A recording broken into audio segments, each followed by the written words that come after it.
Shalom, jemaat yang terkasih di dalam Tuhan. Pagi hari ini kita datang bersama, rindu untuk mendapatkan jamahan dari Tuhan. Untuk setiap kita yang hadir ataupun yang menyaksikan tayangan ibadah ini di rumah, kita percaya Allah Roh Kudus mendampingi kita, menyertai kita untuk merasakan keindahan hidup bersama dengan Tuhan. Kita angkat pujian, ku cari wajah-Mu.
penuh kasih dan sayang.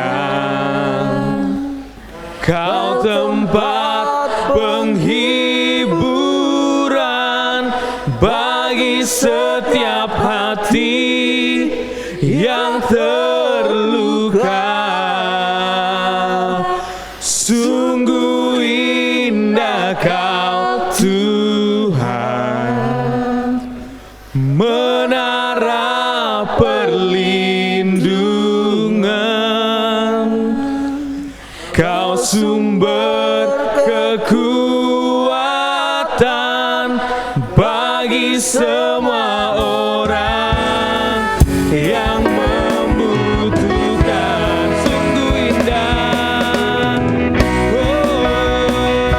sungguh indah Kau Tuhan, sungguh indah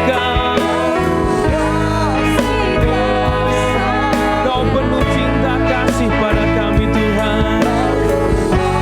Penghiburan bagi setiap hati yang terluka. Sungguh indah Kau Tuhan, menara perlindungan. Kau sumber kekuatan bagi semua orang yang membutuhkan. Kita katakan Dia sumber kekuatan, sumber kekuatan,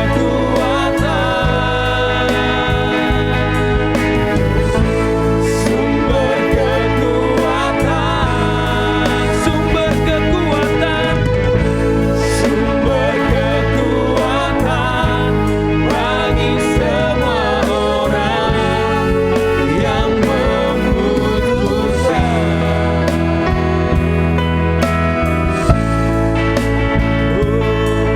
Terima kasih Yesus.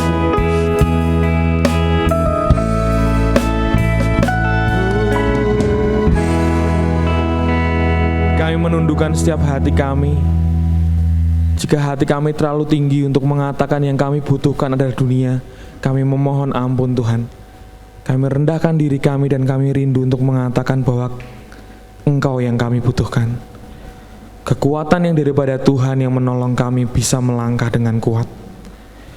Sekalipun dalam kehidupan kami dan banyak kejadian membuat hati kami terluka, tapi Tuhan mengingatkan kembali bahwa sumber kekuatan untuk setiap orang yang berlari-lari kepada Tuhan akan mendapatkan penghiburan dan kekuatan yang baru. Biar setiap kami yang hari ini datang dengan sebuah kekhawatiran boleh dilepaskan. Biar setiap kami yang saat ini datang dengan setiap beban berat dalam hidup kami, Tuhan berikan kelegaan pula. Dan setiap kami yang saat ini dalam penantian jawaban doa, campur tangan-Mu Tuhan yang akan memberikan jawaban doa. Kami rindu hari ini kami menikmati ibadah-Mu. Kami rindu untuk menjadi bagian dari firman-Mu yang dikerjakan. Kami rindu ambil bagian untuk menjadi seorang pemberita Injil yang benar, yang hidupnya berkenan di hadapan Tuhan. Kami rindu memiliki keberanian untuk menyatakan kepada dunia bahwa kami anak-anak Allah yang senantiasa membutuhkan pertolongan tangan Tuhan setiap waktu dalam hidup kami. Dan biar kami yang saat ini datang dengan penuh sukacita, kami boleh merasakan sukacita yang lebih dahsyat lagi untuk kami bagikan untuk setiap orang yang terluka di luar sana. Kami bersyukur pagi hari ini kami yang hadir di ruang ibadah ataupun yang kami saat ini sedang mengikuti ibadah secara online di rumah. Berkat yang sama, kasih setia yang sama yang boleh kami dapatkan, dan kami siap memuji memuliakan Tuhan karena kami umat yang Kau pilih untuk menjadi pembawa kabar gembira bagi Engkau. Kami bersyukur di dalam nama Tuhan Yesus Kristus kami sudah berdoa. Haleluya, amin. Jemaat yang kasih Tuhan, boleh duduk kembali. Kita rindu untuk menyatakan bahwa setiap bilangan di antara kita adalah pribadi yang dipilih Tuhan melakukan tugas dari Dia.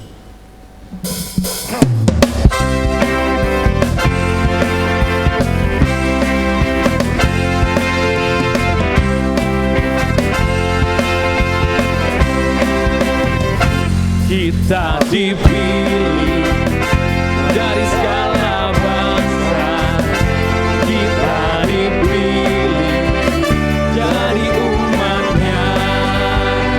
Kita dipilih dan dikuduskannya, bawa kemuliaan hanya bagi Dia. Terimalah kemuliaan dan hormat kami, terimalah sembah kami, pujian kami. Terimalah kemuliaan dan hormat kami, terimalah sembah dan pujian kami. Kita dipilih dari segala bangsa, yang kita dipilih dari umatnya. Kita dipilih dan dikuduskannya, bawa kemuliaan hanya bagi Dia. Terimalah kemuliaan dan hormat kami, terimalah sembah kami, pujian kami. Terimalah kemuliaan dan hormat kami, terimalah sembah dan pujian kami. Terimalah kemuliaan dan hormat kami, terimalah sembah kami, pujian kami. Terimalah kemuliaan dan hormat kami, terimalah sembah dan pujian kami. Terimalah sembah dan pujian kami, terimalah sembah dan pujian kami. Kita rindu kuasa Roh Kudus yang boleh membangkitkan setiap semangat kita untuk menjadi saksi kemuliaan dari Kristus. Anggur baru telah dicurahkan pada kita.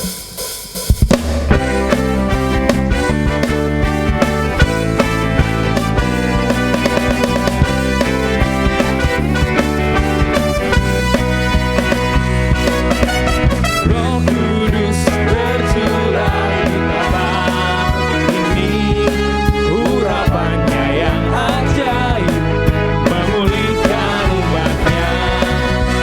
Roh Kudus tercurah bagi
Tuhan kita akan mendengarkan firman Tuhan dari Bapak Gembala. Kita percaya untuk setiap kita semua dipanggil dan dipilih untuk menjadi alat kemuliaannya, mengerjakan tugas mulia, mengerjakan amanat agung dalam hidup kita.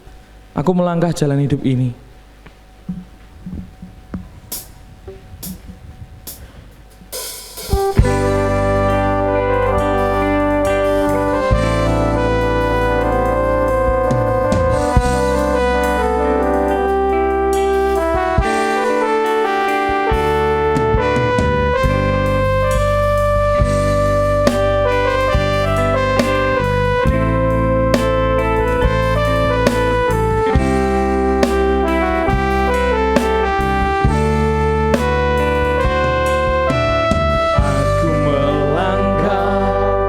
Jalani hidup ini bersama dengan waktu yang terus melaju. Untuk apakah aku ada di sini Tuhan, kalau bukan untuk melayani-Mu?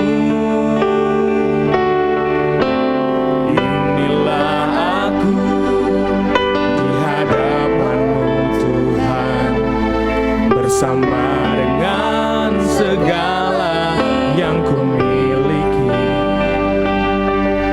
pakailah aku Tuhan sebagai alat-Mu, menyelamatkan jiwa yang terhilang.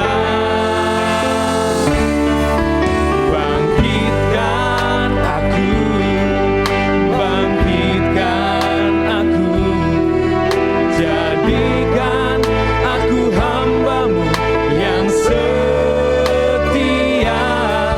Bangkitkan aku, bangkitkan aku, jadikan aku hamba-Mu yang berkenan.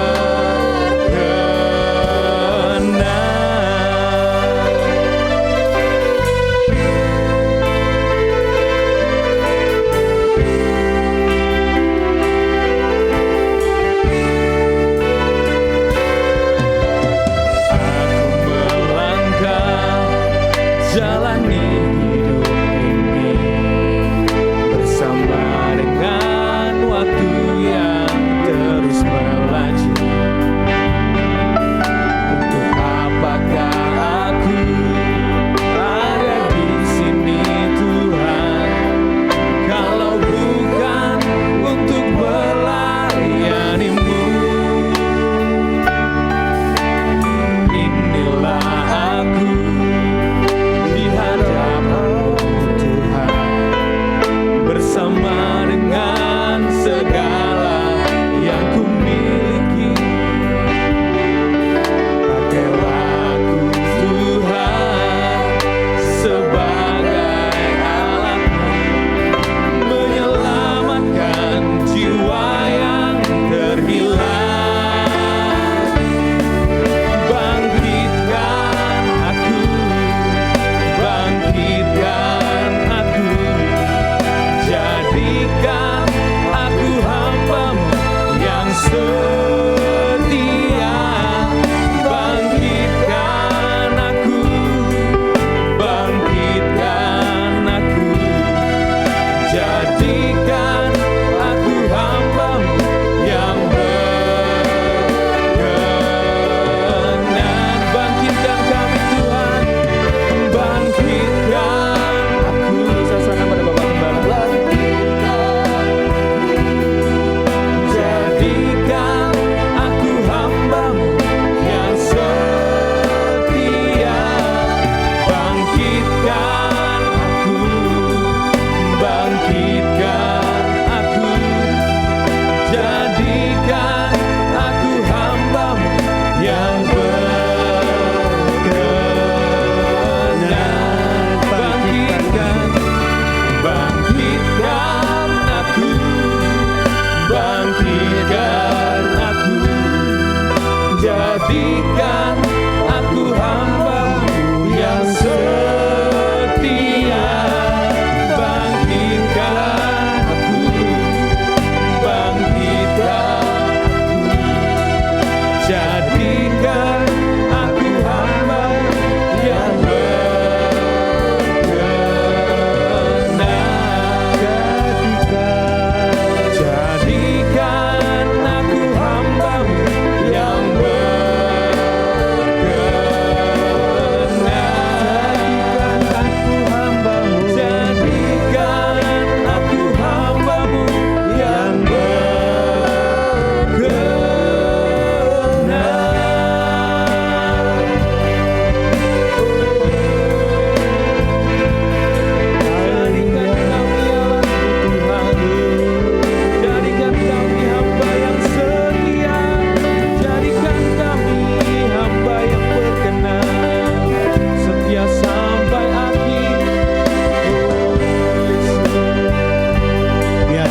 kami persembahkan pagi hari ini. Kami sangat percaya Engkau hadir di tengah pujian kami. Kami adalah hamba-hamba-Mu yang tidak berguna. Kami menjadi berarti karena Engkau menyertai kami. Engkau menjadikan kami hamba-hamba-Mu yang berkenan, sehingga nama Tuhan dipermuliakan. Tuhan, kami telah banyak memuji nama-Mu. Kami tahu Engkau hadir di tengah pujian kami. Sekarang sampaikan Tuhan isi hati-Mu untuk kami. Kami siap mendengar, kami siap dibentuk, karena firman-Mu itulah sumber dari segala berkat dan kekuatan kami. Terima kasih Tuhan, dalam nama Yesus Tuhan dan Juru Selamat kami sudah mengucap syukur dan berdoa pagi ini. Yang percaya berkata, amin, amin. Silakan duduk Bapak Ibu, shalom. Senang sekali pagi ini kembali saya boleh berada di tengah-tengah Bapak Ibu sekalian untuk beribadah bersama, sekaligus menyampaikan kebenaran-kebenaran firman Tuhan. Bagi saya tidak ada kebenaran kecuali firman Tuhan, itulah kebenaran. Nah Bapak Ibu, kita masih pada tema kita, Preach the Word, atau beritakanlah firman, dari 2 Timotius 4 ayat 2a. Dan subtema pagi ini adalah depresi, ya, depresi. Nah Bapak Ibu, hari-hari ini banyak orang, jujur kita akui, depresi, ya. Walaupun nampaknya baik-baik aja, tetapi sebenarnya tidak baik-baik, ya. Rasul Paulus pernah berkata kepada jemaat Tuhan dan sekaligus kepada murid yang dikasihnya Timotius. Dia berkata bahwa ketahuilah hari-hari akhir akan datang masa yang sukar. Orang akan mencintai dirinya sendiri dan menjadi hamba uang. Nah, kapan hari-hari akhir itu? Adalah sekarang ini. Kalau kita jeli, kalau kita melihat tanda-tanda, ya, di manapun terjadi hal-hal yang aneh terjadi, dan itu menunjukkan bahwa ini adalah hari-hari terakhir menjelang Tuhan datang yang kedua kali. Nah, Bapak Ibu, di Alkitab ada banyak contoh tokoh Alkitab yang mengalami depresi, ya. Jadi depresi itu bukan saja melanda orang yang belum kenal Tuhan, bahkan orang yang sudah kenal Tuhan, yang dipilih Tuhan. Kita dipilih, ya. Dipilih Tuhan bukan berarti kita akan bebas dari depresi. Nah, kita akan lihat yang pertama, siapa yang mengalami depresi di Alkitab itu? Abram, ya. Dalam Kejadian pasal 15 ayat 2 dan 3. Tolong Pak Harto bacakan. Abram menjawab, "Ya Tuhan Allah, apakah yang akan Engkau berikan kepadaku? Karena aku akan meninggal dengan tidak mempunyai anak. Dan yang akan mewarisi rumahku ialah Eliezer orang Damsyik itu." Lagi kata Abram, "Engkau tidak memberikan kepadaku keturunan, sehingga seorang hambaku nanti menjadi ahli warisku." Ya, puji Tuhan. Terima kasih. Bapak Ibu, Abram, ya, waktu itu belum namanya Abram, ya.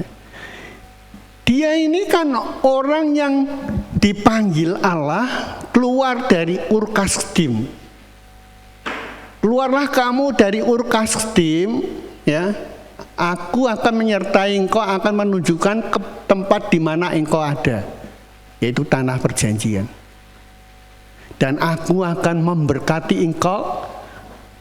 Orang yang memberkati kamu akan diberkati, dan orang yang mengutuk kamu akan dikutuk Tuhan.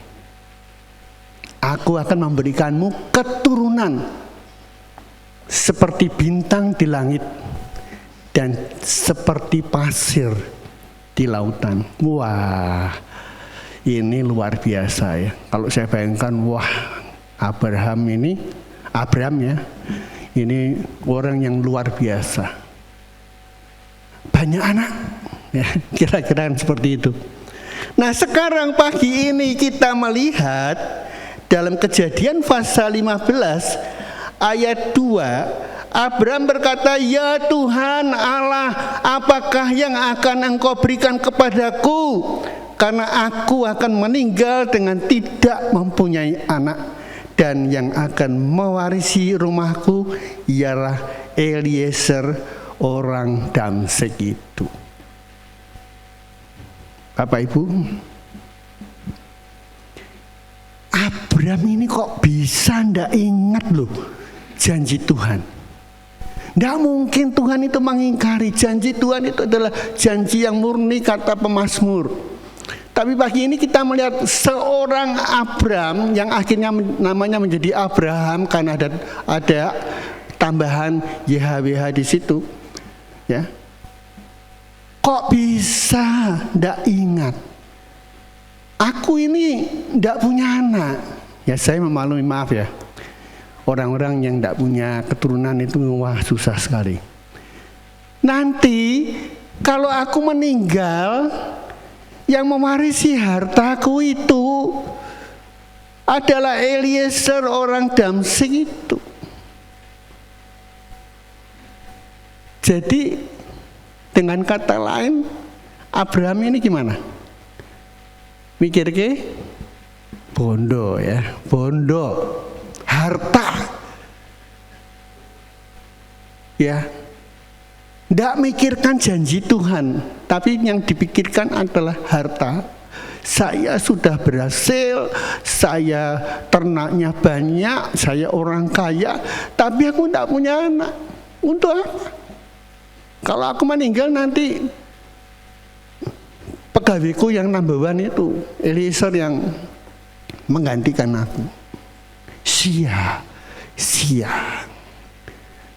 Bapak Ibu, saya berpikir sejak zaman dulu ternyata yang namanya warisan itu menjadi fokus dalam kehidupan kita. Ya, fokus dalam kehidupan kita. Saya bukan memuji papi saya memang bukan orang yang kaya, tetapi papi saya itu memiliki sebuah rumah di Karangwulan Barat ya. Dan itu satu-satunya warisan yang diwariskan kepada kami anak-anak. Sebelum dia meninggal, dia membuat surat waris ya. Kalau dia meninggal, mami saya dulu yang terima warisannya, rumah itu. Kalau mami meninggal, ketiga anak yang papi miliki, saya dengan kedua adik saya yang mewarisi rumah itu. Nah Bapak Ibu, rupa-rupanya sejak zaman Abraham ini yang namanya warisan itu, waduh, sampai dengan hari ini loh, bisa menjadi bencana, masalah, bahkan bisa saling membunuh. Ya, mengapa? Karena fokusnya bukan kamu telah dibangkitkan. Ya. Pikirkanlah perkara-perkara yang di atas, Kolose 3 ayat 1 dan 2. Tetapi jujur kita memikirkan harta kita, kedudukan kita. Saya pernah mengenal seorang wanita, monitor radio Iktus ya. Wanita ini kebetulan tidak menikah ya. Satu ketika kedua orang tuanya itu meninggal. Ya. Nah, setelah kedua orang tuanya meninggal, saudara-saudaranya itu tidak perhatian sama wanita ini. Saya pernah besuk dengan bos saya, cuma disediani dipan, ya. Saya nggak tahu seberapa berat wanita ini menanggung bebannya. Mungkin bisa saja stres, sampai saya melihat telinganya itu terganggu. Ya, terganggu. Jadi kalau dia dengarkan radio itu radio ditempelkan begitu. Ya. Saudara-saudaranya maaf, saya lihat nggak ada yang perhatian. Kalau bisa rumah itu dikakai dewe, kuasai dewe. Minta ampun. Sampai satu ketika wanita ini mau numpak angkot. Nggak tahu ya, pikirannya lagi ngalamun apa-apa, kakinya kepelindes roda angkot. Saya besuk ya dengan bos ya, berdoa untuk dia. Dalam alam pikiran saya, maaf sekali lagi saya nggak maaf. Maka saya tidak sebut nama. Saudaranya itu saya lihat dalam pikiran saya maaf. Orang boleh berpendapat jahat itu, jahat. Ya. Jadi Bapak Ibu, warisan itu sejak dulu menjadi fokus dalam kehidupan ini. Lulu gue, mati lu. Yang penting gue. Kalau aku mati, Tuhan yang mewarisi semua harta kekayaanku itu Eliezer orang Damsyik itu. Untuk apa?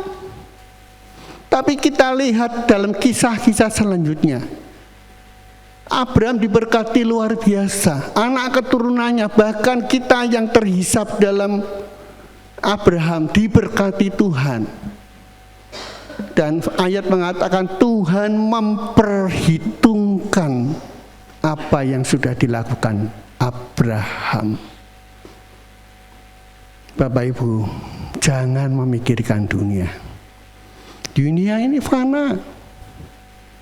Orang hidup paling, Alkitab berkata 70 tahun, kalau lebih itu adalah bonus dari Tuhan. Dan kalau kita mati dipanggil Tuhan, 1 sen sepeser pun kita nggak akan bawa harta kita.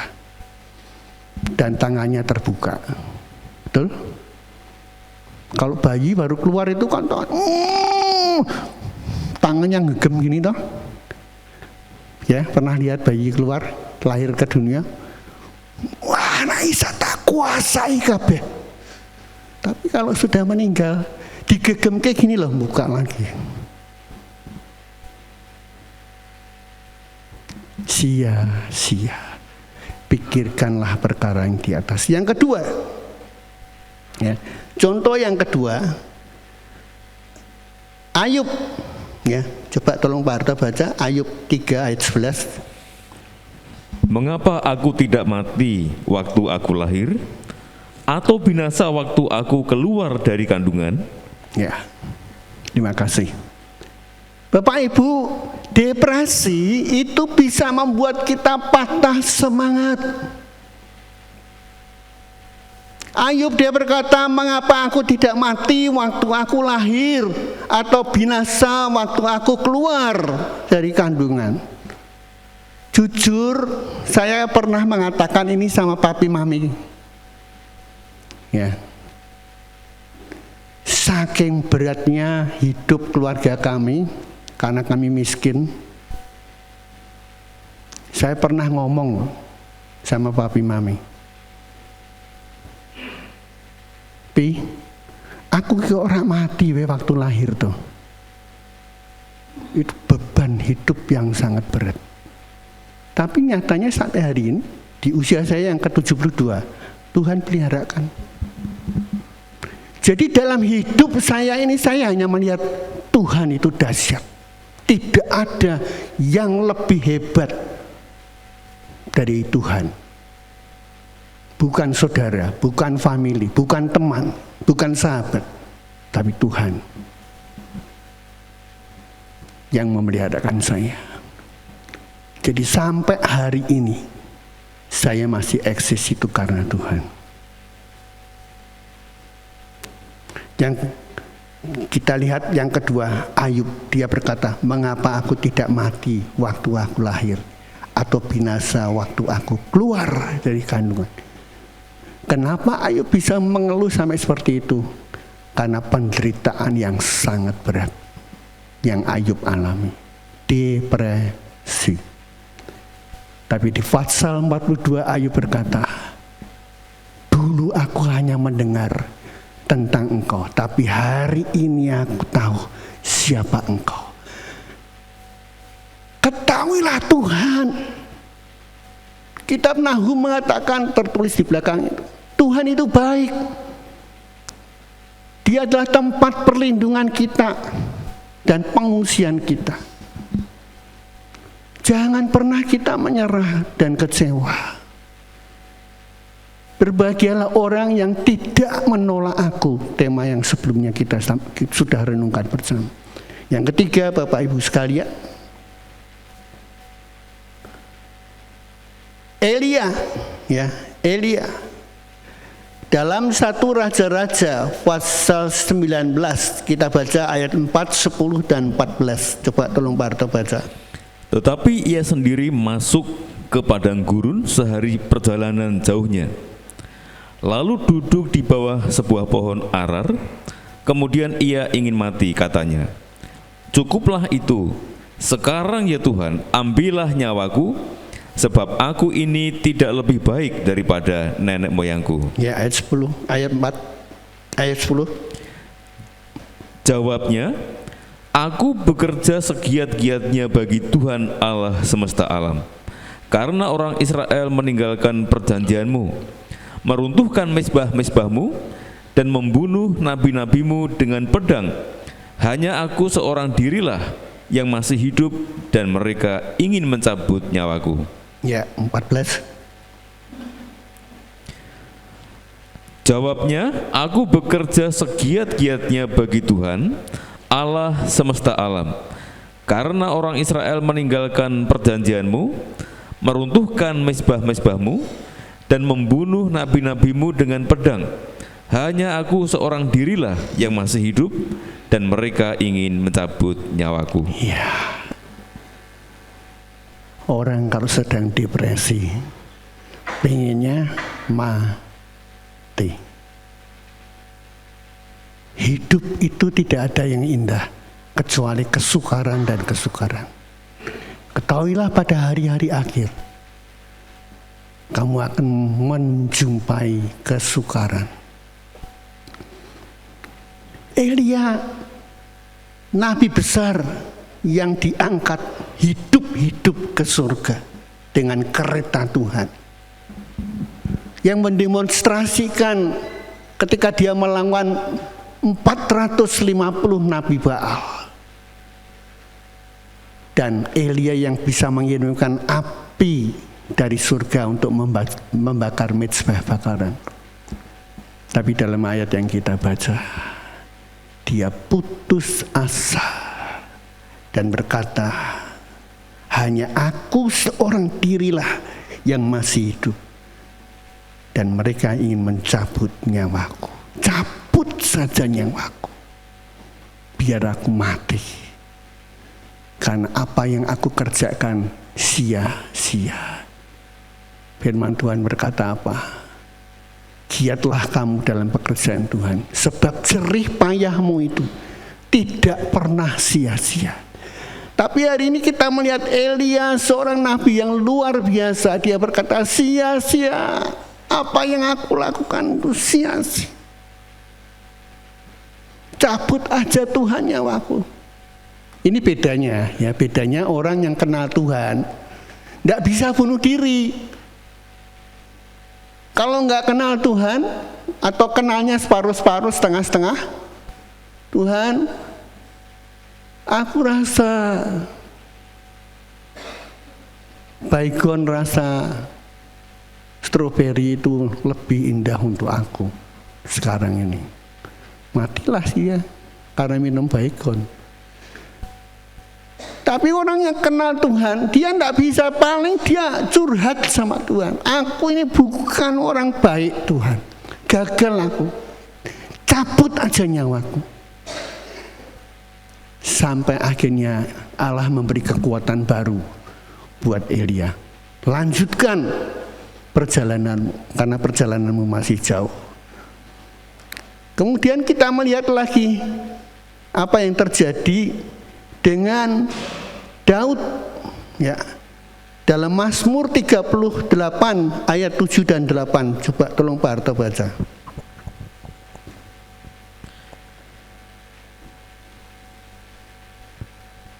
Aku terbungkuk-bungkuk, sangat tertunduk.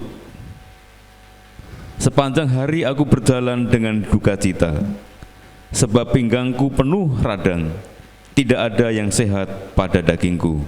Ya. Daud seorang raja yang luar biasa. Dia melawan Goliat, manusia raksasa yang luar biasa. Bukan dengan pedang, hanya dengan katapel. Tapi di ayat Mazmur ini dia berkata, aku terbungkuk-bungkuk, sangat tertunduk, sepanjang hari aku berjalan dengan duka cita. Sebab pinggangku penuh radang, tidak ada yang sehat pada dagingku. Kalau pada waktu Daud hidup sudah diketemukan COVID, mungkin ya seperti ini COVID ya. Saya pernah ketemu dengan seorang pendeta yang terkena COVID waktu pertemuan pendeta. Loh, kamu kok bisa kena COVID toh? Saya ngomong, Pak Hussein, waduh, rasanya itu sakit semua, sendi-sendi ini sakit semua. Tapi dia enggak meninggal ya, enggak meninggal. Masih muda, lebih muda dari saya. Pernah khotbah di sini. Bapak Ibu, Daud dia merasakan seperti itu loh.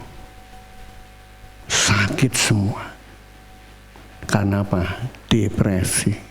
Dia lihat masalah yang dihadapinya, tidak kuat. Ya. Terbungkuk-bungkuk, tertunduk sepanjang hari, berjalan dalam duka cita. Tidak ada jalan keluar. Sebab pinggangku penuh radang, tidak ada yang sehat pada dagingku. Aku kehabisan tenaga dan remuk redam, dan aku merintih karena degap-degup jantungku.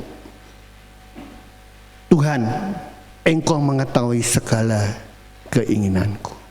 Hanya Tuhan yang tahu. Hanya dekat Allahku, rasa tenang hatiku. Hanya Tuhan saja yang menjadi sumber dari kekuatan kita. Jadi Bapak Ibu, kita melihat banyak tokoh-tokoh Alkitab yang kita lihat pagi ini, ternyata tidak imum, tidak lepas dari apa yang namanya depresi.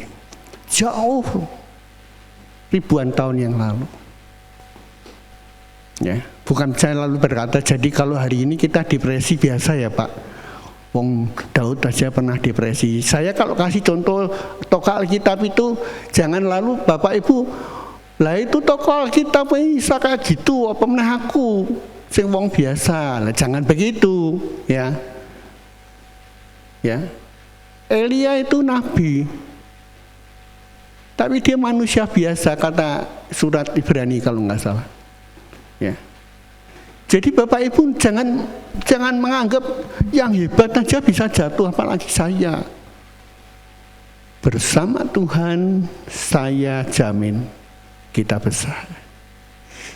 Segala perkara, kata Rasul Paulus, dapat kutanggung di dalam Dia yang memberi kekuatan kepadaku. Nah, Bapak Ibu, apa sih depresi itu? Depresi itu adalah gangguan suasana hati atau mood kita yang ditandai dengan perasaan sedih yang mendalam dan kehilangan gairah pada hal-hal yang disukai. Jadi kalau semula dia suka makan nasi goreng ya atau bakmi ya, sudah tidak bergairah lagi, tidak ada gairah. itu depresi. Ya. Depresi. Jadi hati-hati. Apakah kita depresi atau tidak? Tidak perlu kita kontrol ke dokter. Anda tahu bahwa Anda itu depresi ketika semua menjadi tidak menyenangkan. Apa yang berbau rohani lebih-lebih sangat tidak menyenangkan. Ojo ngomong Tuhan, budek kupingku. Tuhan kisrano papane. Bisa loh mengutuk Tuhan. Karena tekanan yang luar biasa. Kalau tadi kita melihat tokoh-tokoh Alkitab, sekarang kita melihat bangsa yang depresi. Ya, kita buka Alkitab kita, Mazmur 42 ayat yang ke-6. Apa kata firman Tuhan dalam Mazmur 42 ayat 6? Mazmur 42 ayat 6. Mengapa engkau tertekan, hai jiwaku, dan gelisah di dalam diriku? Berharaplah kepada Allah, sebab aku akan bersyukur lagi kepadanya, penolongku dan Allahku. Bapak Ibu, Mazmur ini adalah Mazmur yang digubah oleh Bani Korah. Bani Korah itu adalah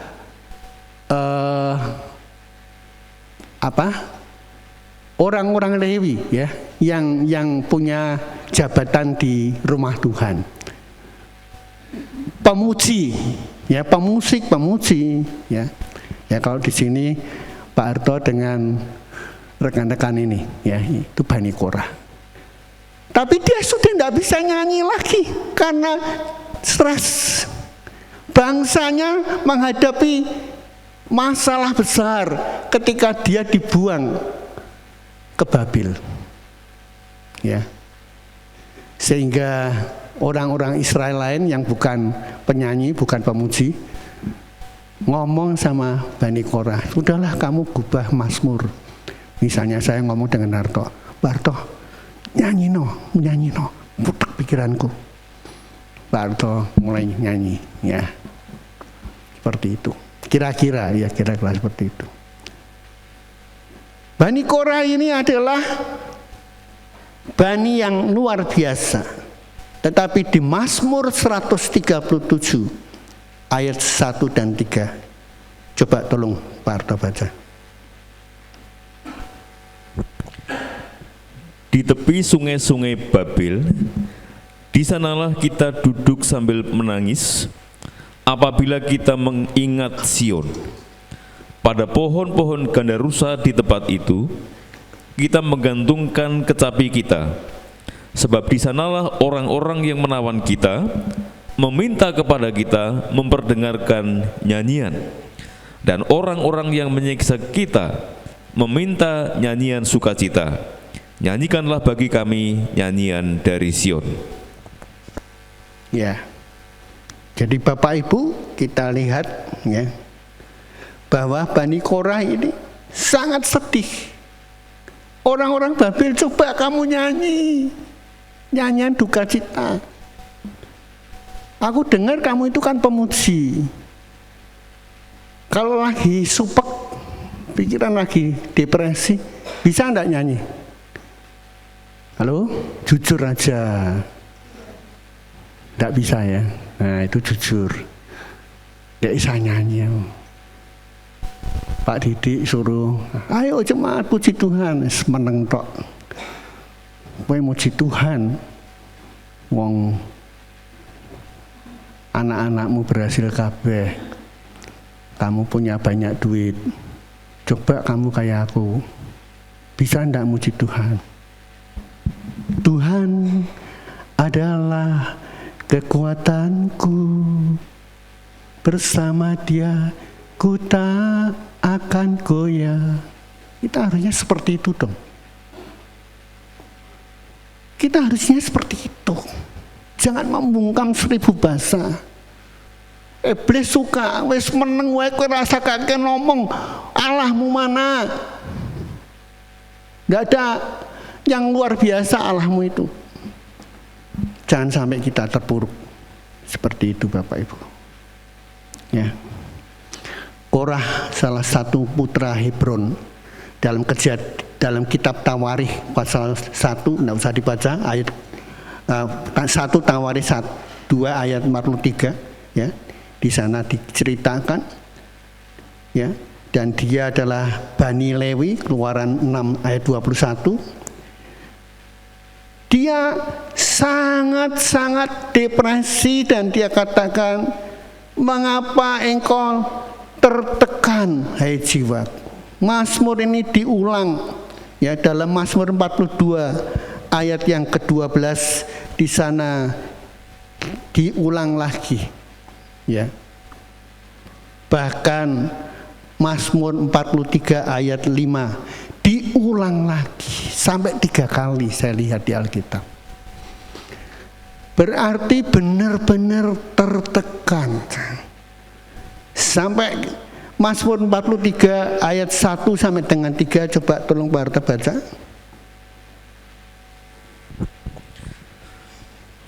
Berilah keadilan kepadaku ya Allah, dan perjuangkanlah perkaraku terhadap kaum yang tidak saleh.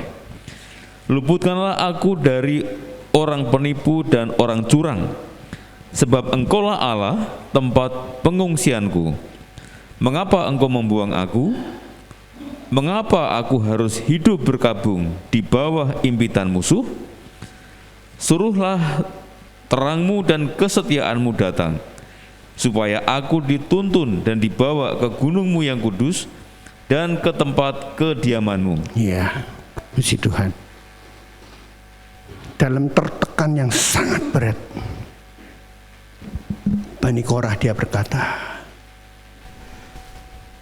berilah keadilan kepadaku ya Allah. Dalam tekanan yang sangat-sangat luar biasa, orang bisa berkata Tuhan itu tidak adil. Tidak adil. Tuhan itu tidak baik padaku. Bapak Ibu, mari kita lihat Tuhan itu baik. Dia adalah tempat pengungsian dan perlindungan di saat kita susah. Jangan sampai kita itu komplain dengan Tuhan, menyangkal Tuhan, undur dari Tuhan, meninggalkan Tuhan. Tidak kebaktian lagi, terpuruk, melankolis dan apatis. Tetapi ingatlah hari ini akan firman Tuhan. Dengan sangat-sangat Tuhan katakan lewat firman-Nya, berharaplah kepada Allah, sebab aku akan bersyukur lagi. Ketika engkau berharap pada Tuhan, engkau akan bersyukur lagi. Ya, untuk kesekian kalinya engkau bersyukur kepada Tuhan, sebab Dialah penolong dan Allahku. Nah, Bapak Ibu, ada 2 hal penting yang akan saya bagikan pagi ini secara cepat. Ya, 2 hal penting yang bisa kita renungkan dan kita dapatkan saat ini. Yang pertama, jalani hidup ini ya, dengan pengharapan. Hidup itu sesungguhnya adalah pilihan kita. Kita mau terus meratapi masalah kita. Diratapono, bahasa sehari-harinya, diratapono seperti apa ya tetap masalah. Masalah bukan masalah sampai kita tahu itu masalah. Untuk apa? Untuk apa kita terpuruk meratapi masalah kita? Apakah ada jalan keluar? Tetapi saya ingin bagikan kepada Bapak Ibu, jalani hidup ini dengan pengharapan. Ibrani 6 ayat 19 dan 20. Coba tolong Pak Arto baca. Pengharapan itu adalah sauh yang kuat dan aman bagi jiwa kita, yang telah dilabuhkan sampai ke belakang tabir, di mana Yesus telah masuk sebagai perintis bagi kita ketika Ia menurut peraturan Melkisedek menjadi imam besar sampai selama-lamanya. Ya, puji Tuhan. Pengharapan itu adalah sauh yang kuat. Sauh itu jangkar, ya.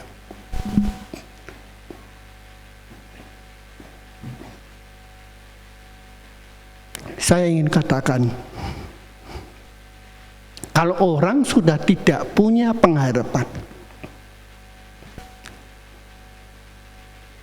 hopeless, tidak ada yang bisa diharapkan lagi. Bangkitkan aku, bangkitkan aku, jadikan aku hamba yang setia. Jangan sampai tidak punya harapan. Pengharapan itu adalah sauh yang kuat dan aman bagi jiwa kita. Bukan pengharapan karena motivasi, kata-kata pendeta atau motivator. Tapi pengharapan yang diletakkan di dalam Tuhan, yang telah dilabuhkan sampai ke belakang tabir, di mana Yesus telah masuk sebagai perintis bagi kita. Ini yang kita harapkan. Bukan Pak Hosea, bukan. Yesus itu loh Tuhan. Datang pada Dia, minta, Tuhan kuatkan aku dari masalah yang aku hadapi. Tidak ada yang mustahil bagi orang yang percaya. Saya kalau ngomong tiap kali Ibrani 11 ayat 6, itu meneh, bukan itu meneh, memang ya itu. Kalau kamu ingin melihat kuasa Tuhan, kamu harus yakin. Sebab tanpa keyakinan sudah tidak mungkin. Kalau belum kamu sudah tidak yakin, buat apa? Belajar yakin bahwa Tuhan itu tahu, Tuhan itu ngerti benar masalahku, dan Dia akan memberikan jalan keluar. Yang kedua, Bapak Ibu sekalian, mensyukuri pertolongan Tuhan. Mensyukuri pertolongan Tuhan. Mazmur ini sebenarnya merupakan sebuah pertanyaan sekaligus jawaban kita. Ya, Mazmur yang kita baca tadi, dalam ayat yang kita baca tadi, Mazmur 42 ayat 6, sebenarnya ini adalah mazmur yang merupakan sebuah pertanyaan sekaligus jawaban pemazmur, ya. Pertanyaannya apa? Mengapa engkau tertekan jiwaku? Pemazmur ngomong dengan dirinya, aku ini kok seperti ini ya. Tapi akhirnya dia menjawab sendiri. Kata mengapa berarti ada sesuatu yang dipertanyakan. Dalam benak pemazmur ada sesuatu kejadian yang telah menekan jiwanya. Tidak kuat. Tapi selanjutnya pemazmur berkata apa? Berharaplah kepada Allah, sebab aku akan bersyukur lagi. Ini keyakinan iman. Kalau aku berharap kepada Allah, pasti aku akan bisa bersyukur lagi. Sebab Dia penolong dan Allahku. Aku akan terus berjalan sampai aku mendapatkan mahkota kehidupan. Amin. Mari kita angkat pujian mendatang ini.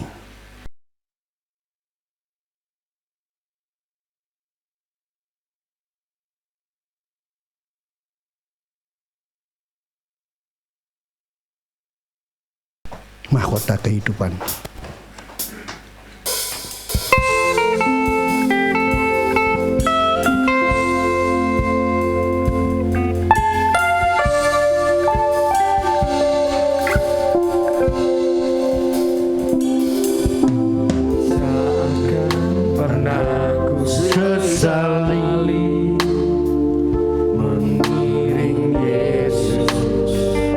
Sepanjang hidupku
Tuhan, terima kasih untuk bagian firman-Mu yang boleh memberi harapan baru.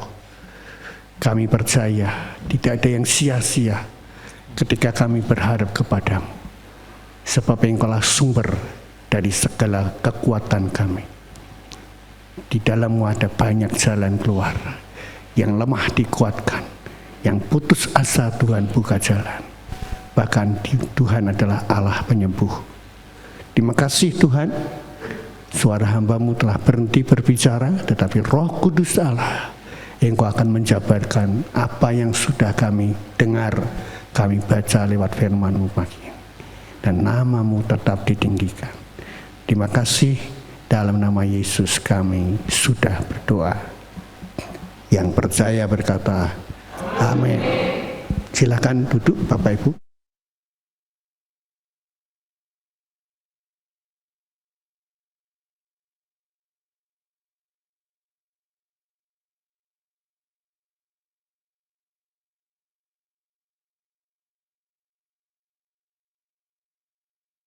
Sebelum meninggalkan ruang ibadah, mari kita akan menyimak untuk warta sepekan.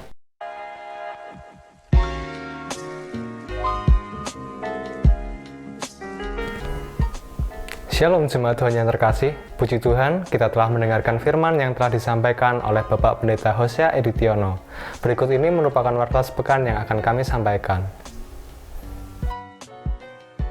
Kita akan berjumpa kembali pada hari Minggu, tanggal 23 Oktober 2022 dengan pembicara Ibu Martalena Gultom. Ibadah Abi akan dilaksanakan secara onsite pada pukul 7 pagi di ruang sekolah minggu GBI Hosana Semarang. Ibadah online akan ditayangkan setiap minggu pukul 18.00 waktu Indonesia bagian Barat di channel YouTube GBI Hosana Semarang. Persembahan dapat ditransfer melalui Bank Tahapan BCA atas nama Bapak Supriyanto DRS dengan nomor rekening 8985 126 263 dan dapat disampaikan kepada Ibu Linda Sari di toko Dinar Stationery, Jalan Krakatau Raya. Serta disediakan kotak persembahan di pintu keluar bagi jemaat yang beribadah secara onsite. Tetap patuhi dan laksanakan protokol kesehatan saat Anda beribadah di gereja maupun saat Anda berada dalam mobil pengantar gereja. Dan bagi jemaat yang merasa kurang sehat atau sedang sakit, kami himbau untuk mengikuti ibadah secara online dengan serius. Demikian tadi warta sepekan yang dapat kami sampaikan. Terima kasih atas perhatiannya. Tuhan Yesus memberkati.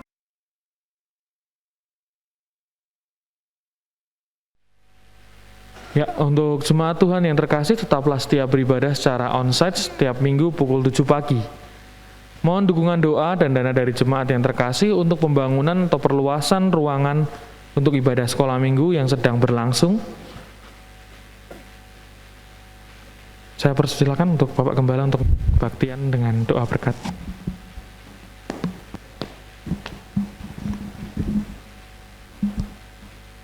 Mari Bapak Ibu kita akhiri ibadah kita berdiri bersama.